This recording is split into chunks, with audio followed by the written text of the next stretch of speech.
Hello दोस्तों, मैं हूं विवेक त्रिपाठी, इन्वेस्टमेंट कंसल्टेंट। मैं आपके लिए रियल एस्टेट में निवेश कर धन कमाने की कुछ आसान टिप्स लेकर आया हूं। पिछले 30 सालों में मैंने और मेरे दोस्तों ने रियल एस्टेट में निवेश करके 30% से लेके 170% तक लाभ अर्जित किया है। और मैं चाहूँगा कि आप भी रियल एस्टेट में जो निवेश के ये शानदार अवसर हैं, इनका पूरा लाभ लें और आप भी वो धन कमा सकें जैसा कि मैंने और मेरे दोस्तों ने कमाया है। सामान्य रूप से हमें लगता है कि रियल एस्टेट में जोखिम होता है। ये बात सही भी है, लेकिन ये जोखिम वैसा नहीं होता जैसा कि शेयर बाजार में होता है। शेयर बाजार अनिश्चितताओं से भरा है, जबकि रियल एस्टेट का बाजार निश्चितताओं का बाजार है अगर आप थोड़ी सी सावधानियां रखें। सावधानियों से मेरा मतलब है कि अगर आप जिस भी प्रॉपर्टी में निवेश करना चाहते हैं, उसके बारे में आप बिल्कुल शर्तियां और एकदम निश्चित जानकारी प्राप्त कर सकते हैं कि वह कानूनी रूप से सही है कि नहीं।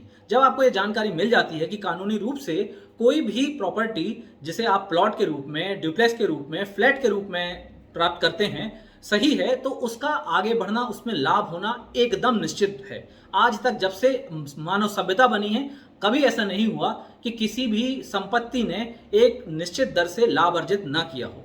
आइए कुछ टिप्स पर चर्चा करते हैं। सबसे पहली तो जैसा मैंने आपसे कहा कि सबसे पहले आपको यह जांच लेना चाहिए कि आपकी प्रॉपर्टी जिसमें आप निवेश करने जा रहे हैं वह कानूनी रूप से सही है या नहीं। उसमें सबसे पहली तो जो आवश्यकता आपको होगी वो एडवोकेट्स की होगी, रियल एस्टेट कंसल्टेंट्स की होगी। इसके अलावा वहां आसपास जो लोग हैं जिनने उसमें निवेश किया है उनसे चर्चा करके भी आप ये जान सकते हैं कि उसकी वास्तविक स्थिति क्या है। दूसरी चीज आपको जो करनी चाहिए मेरे हिसाब से, उस प्रॉपर्टी पर आप लोन अवश्य लें।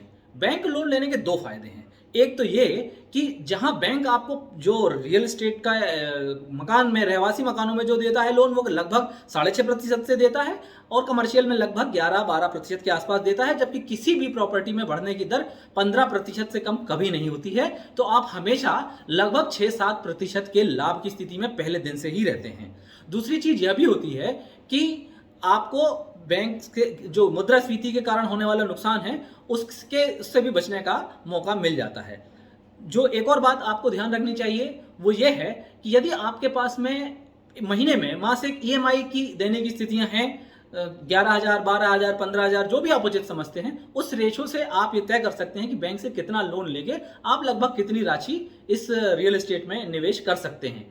दूसरी चीज, आपको जब यह पता है कि आपके पास में निवेश करने के लिए लगभग इतनी राशि है, बैंक से आपको लगभग इतना लोन मिल जाएगा, तो आप ऐसे स्थानों पर जो कि रेरा, टीएनसीपी से अप्रूव्ड, जहां आपको प्लॉट मिल रहे हैं, आप लगभग इतने में एक प्लॉट बड़ी आसानी से प्राप्त कर सकते हैं। इसके अलावा जो एक गोल्डन रूल है जो प्रॉपर्टियों की कीमत की गणना करने के लिए आपको इस्तेमाल करना चाहिए, उसे मैं कहता हूं 3.6% का रूल। वह रूल यह है कि जब भी आप कहीं पे निवेश करने जा रहे हो तो वहां आसपास उस प्रॉपर्टी से वापस मिलने वाले किराए के बारे में जानकारी लें।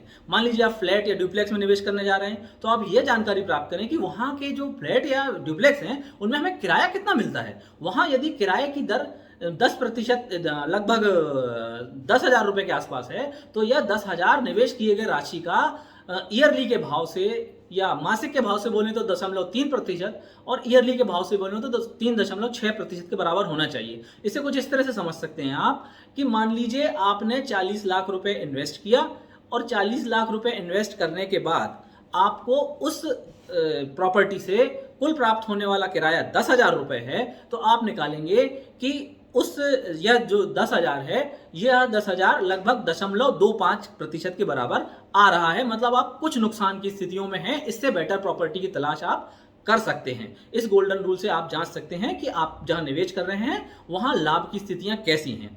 इसके बाद एक चीज और जो मैं हमेशा अपने लोगों को, अपने दोस्तों को, अपने निवेशकों को कहता हूं, वह है कि आप खेती की जमीनों में निवेश करने से बचें। खेती की जमीनों में निवेश करने से बचने का मेरा कारण यह है कि जिस तरह मैंने कहा कि शहरी एरिया की प्रॉपर्टियों में या फ्लैट में या डुप्लेक्सेस में जहां आप किराए का रूल लगा के गणना कर सकते हैं, खेती की जमीनों में ऐसा नहीं होता है। और खेती की जमीनों में अक्सर समस्याएं यह ज्यादा होती हैं कि आगे आने वाले समय में जब मास्टर प्लान आगे बढ़ेगा तो उसे कहीं ग्रीन में डाल दिया जाएगा, कोई अन्य योजना सरकार की आएगी तो वहां उसके चले जाने की दीगर समस्याएं होती हैं। तो प्रारंभिक जो निवेशक होते हैं उनको हमेशा इस तरह की जो खेती की जमीनें हैं उन पर निवेश करने से बचना चाहिए और हमेशा सुरक्षित किस्म के निवेश जैसे कि फ्लैट, डुप्लेक्स और सबसे उत्तम प्लॉट में निवेश करना चाहिए। प्लॉट भी वो जो कि रेरा और टीएनसीपी से अप्रूव्ड हों। इस तरह के निवेश करके आप बहुत ही कम समय में अधिक से अधिक लाभ अर्जित कर सकते हैं। और यदि आप नियोजित तरीके से एक व्यापार के रूप में ये इन्वेस्टमेंट कंपनी खोल के लाभ कमाना चाहते हैं, तो भी आपके लिए बड़े अवसर हैं। आप अपने रिश्तेदारों से, अपने मित्रों से, अपने दोस्तों से सहकारिता के रूप में कुछ फंड एकत्रित करके और कहीं ऐसी जगह इन्वेस्ट कर सकते हैं जो आपके जान परिचय के लोग हों, जहां आपको स्टैम्प ड्यूटी देने की स्थितियां ना हो। वहां आप 2 साल 3 साल के लिए अपने किसी परिचित की सुरक्षित प्रॉपर्टी में निवेश करके और धन कमा सकते हैं और इसे आपस में बराबर बांट सकते हैं। क्योंकि स्टैम्प ड्यूटी में लगभग 10% की राशि जाया होती है, जो रियल एस्टेट का एक दूसरा बहुत बड़ा ड्रॉबैक है। लेकिन ऐसी जगहों में जहां की बिल्डर या डेवलपर आपके परिचय के हैं और आप उन पर विश्वास कर सकते हैं, आप स्टैम्प ड्यूटी में इस तरह से जाने वाले पैसे की बचत कर सकते हैं। तो आप एक सहकारिता के सिद्धांत को अपनाकर और स्टैम्प ड्यूटी में इस प्रकार से होने वाली जो बचत है उसकी स्थितियों को अपनाकर भी आप रियल एस्टेट के इन्वेस्टमेंट को बढ़ा सकते हैं। धन्यवाद।